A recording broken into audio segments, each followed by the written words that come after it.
Hello, thanks for attending this month's webinar. My name is Rich and I work here at Tech Support.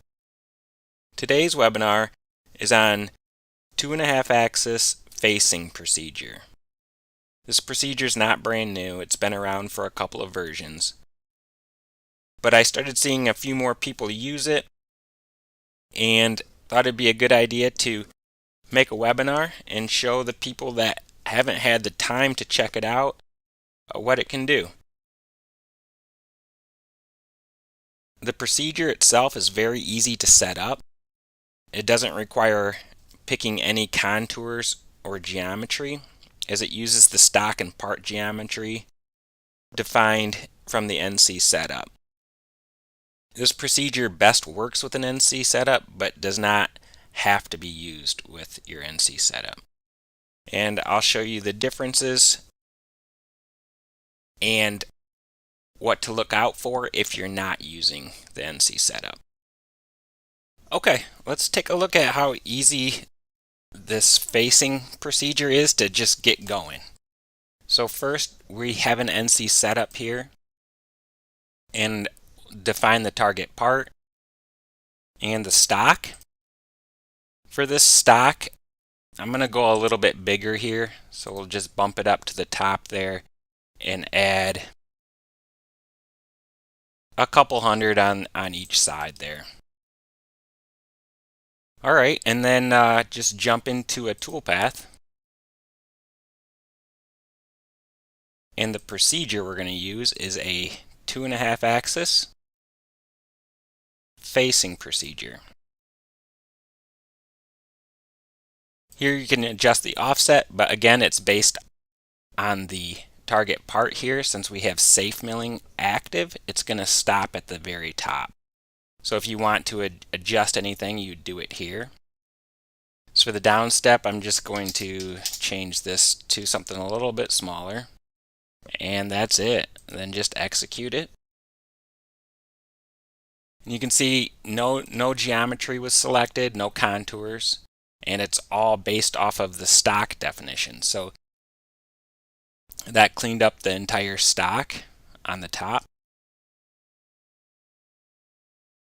If this were to be using a contour, this is what that would look like.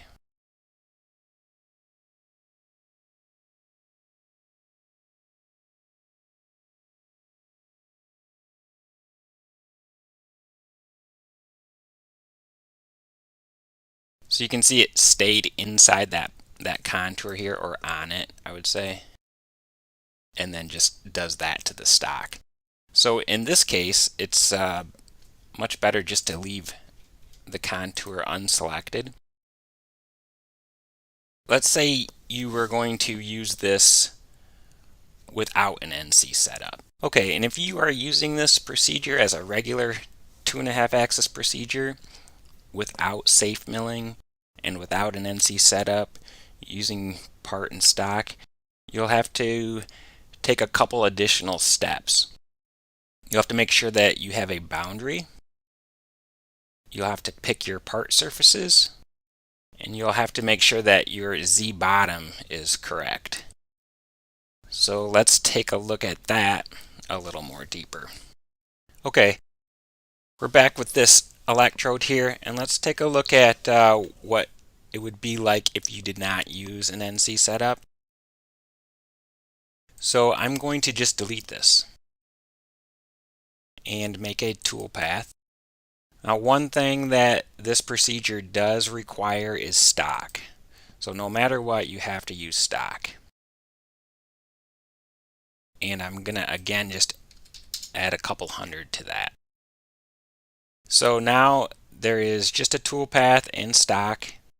So with that, you get no safe milling because the part and the stock need to be inside the NC setup to utilize safe milling. So we're just going to make a procedure here. Again, 2.5 axis facing. I'm going to change this back to what that was. For this scenario, I'm going to set a Z bottom, and I'm going to just put it right here at this level. So I'm going to execute that now. You can see that it does still use the stock. Without a contour, it's still cutting to the stock, but it's going right through the electrode. So in order to fix that, if you're using this without an NC setup, you either have to select the top of the geometry or pick your part surfaces. So here I'm going to just pick the part surfaces. This Z bottom here is still set right there at that level, and we'll just re-execute that.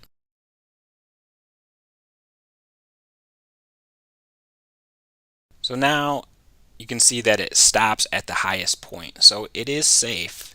It does keep it safe even though it's not safe milling, but there's just a few extra steps there to define. You can also use a variable here, like max surf Z. So this will just keep it at the highest point of the faces that are selected. So if you use a variable like this and you don't select any surfaces, you can see that now with that variable it's at 0. So it would cut to the basement. So that's just one thing to keep in mind there if you are using if you're using this procedure without safe milling.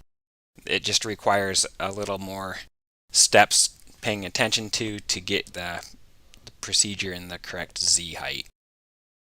Alright, the next part we're going to look at is a non-symmetrical part.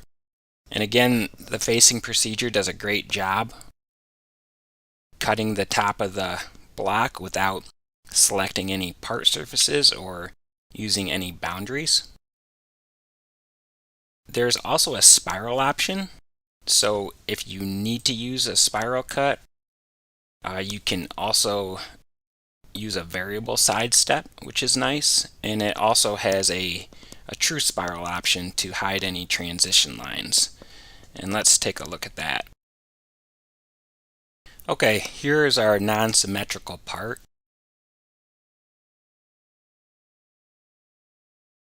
And we're going to start again by using target part inside the NC setup.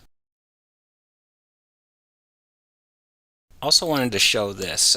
This is just a quick way to define stock that is a little more non-traditional than just a quick bounding box or a box. If you go by contours, here you can select the contours here, but go into the advanced selection and try 2D bounding. So the 2D bounding will take a box and put it around the outside here. But one cool thing is that you have a couple different options here besides box. You can choose by circle or by enclosed polygon, which just kind of connects each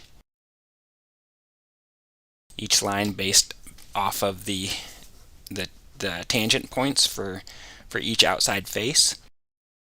So this could be a nice option to use if you're trying to get a little bit closer to the actual stock and you don't have the surfaces there to select. So we'll use this polygon. Set a Z top, and the bottom is already set there. So you can see now that the stock here is a nice polygon shape. Now this probably isn't the right XYZ location to fit into a vise with this arc here on the back, but we'll just let it go. Again, just go into a toolpath, start the procedure, 2.5 axis facing. And I'll change this. Let's give this stock here though a little bit extra on top. Everything else here I'm going to leave the same. Actually, you know what? Let's show that spiral here, and changing this from basic to advanced, you can get this true spiral option. So we'll throw that on there too. And we're just going to bump up the stock here.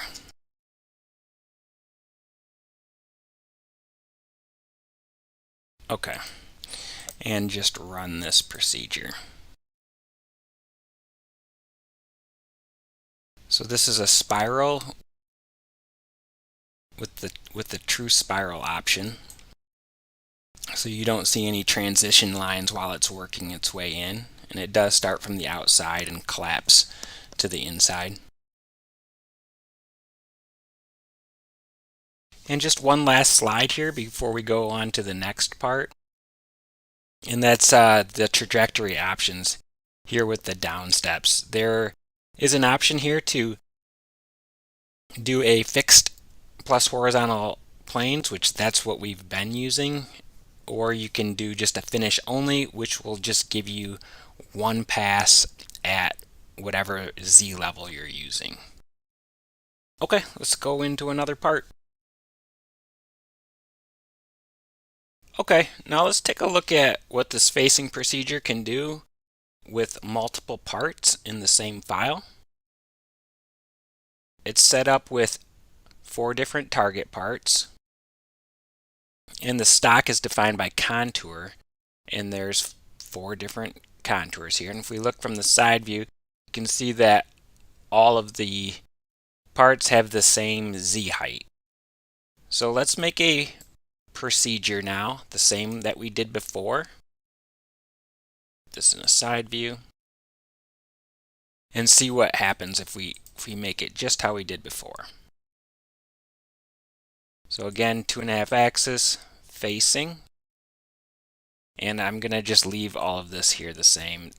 Actually, we might even be able to put a little bit more on that just to hurry this along.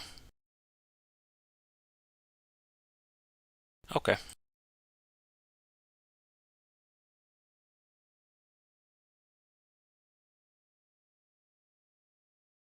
And now that it's finished here, you can see that it starts above, just how it's supposed to, but the Z bottom level is the exact same as the highest point of all of these. So it's treating it as one object. The way we can make this a little better here is go back in and use the boundaries option. And I'm going to select this by criteria.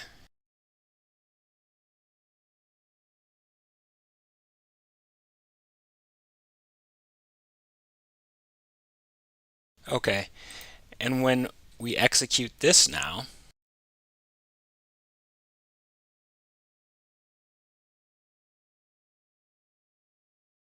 can we take a look at this? Now you can see that each procedure is going down to its own Z height. And what happened here was by adding contours, it tells the system that we want to treat each group separately. So now each one will go down to the Z top of whatever is defined here in the procedure. Okay, and so this is good, but it could be a little bit better. And to do that, we're going to adjust the stock here. And instead of going by contours, we're going to go by surfaces. And here we're going to select those surfaces by sets here. I made some stock faces just above each part, and that's going to act as the top of each block for stock purposes. And then I'm just going to select the bottom here. So now you can see that the stock is different for each block.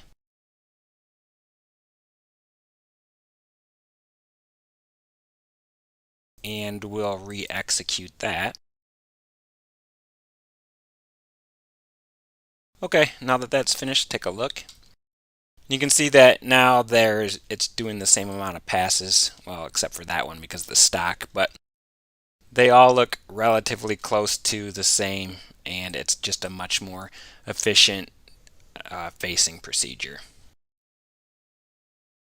Okay, lastly, let's look at a way to incorporate this facing procedure into a quick rougher starter NC template. Here we have another electrode, and again we'll start by putting a facing procedure on there.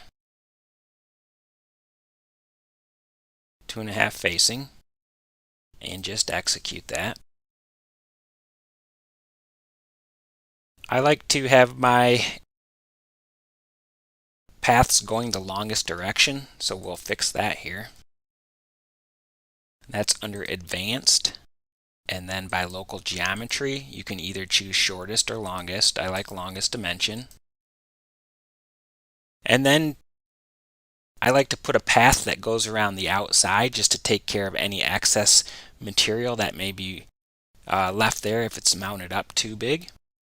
So for that procedure we'll use a helical profile that's also in 2.5 axis, helical closed profile. For the Z top, we're going to set that with a variable here. We're going to use the max target part in Z. So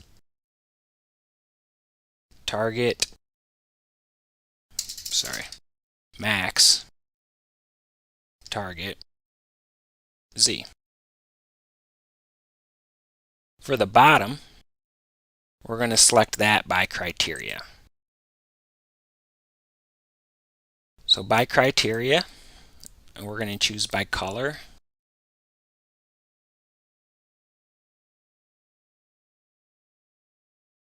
And by face.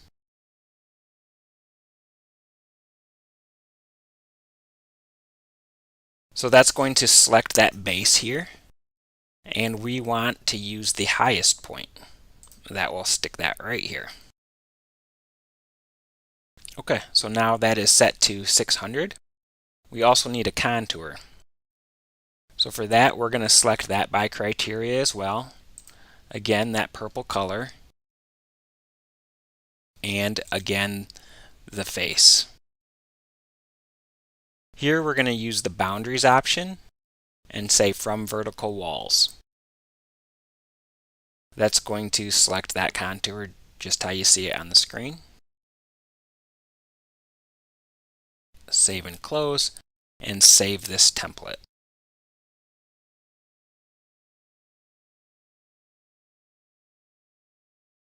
I'm going to stick it here in the facing webinar folder, and we're going to save this as a multi-toolpath. Okay, so now this is a template we can apply to any electrode, but for this case we're just going to open this electrode back up.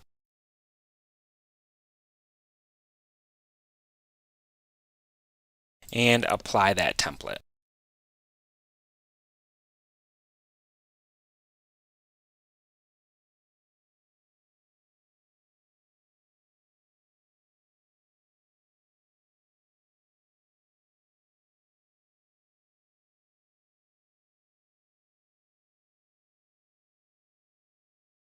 And then just execute that.